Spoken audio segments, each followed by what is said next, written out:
une des vraies causes pourquoi tu perds pas de poids, c'est pas toujours juste alimentaire. Oui, c'est relié à l'alimentation, mais ça part souvent de toi et de ta gestion de tes émotions. Tu sais, la vérité, c'est que c'est pas ton stress qui te fait prendre du poids, c'est les comportements que ton stress t'amène à avoir côté alimentaire et côté aussi motivationnel. Parce que quand t'es très, très stressé, c'est bien rare que t'as envie de juste bien manger.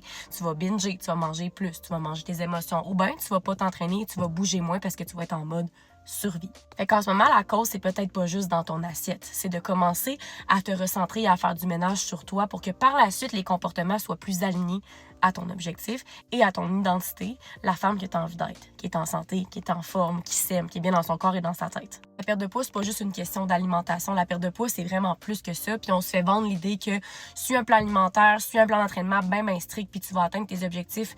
Oui, peut-être, mais est-ce que tu vas être capable de les maintenir?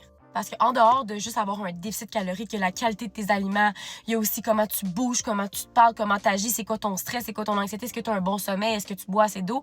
Il y a tellement d'autres habitudes à comme aller observer aussi que juste l'alimentation puis d'être super rigide dans un plan restrictif. Ma cliente a perdu 30 livres en 6 mois sans se faire chier avec 4 piliers super simples qu'on a mis en place sans foutre le chaos dans sa vie. Puis aujourd'hui, elle le maintient et même qu'elle continue à atteindre ses objectifs encore et encore. Fait qu'écris-moi transfo si t'aimerais avoir ce genre de résultats dans ta vie puis que t'aimerais arrêter de jouer au yo-yo tout le temps et d'être dans la restriction. Puis on va faire pour toi une évaluation globale de par où commencer puis qu'est-ce que tu as besoin pour atteindre réellement tes objectifs cette année. Sur ce, je t'envoie beaucoup d'amour puis je te laisse réfléchir là-dessus puis on se voit de l'autre côté.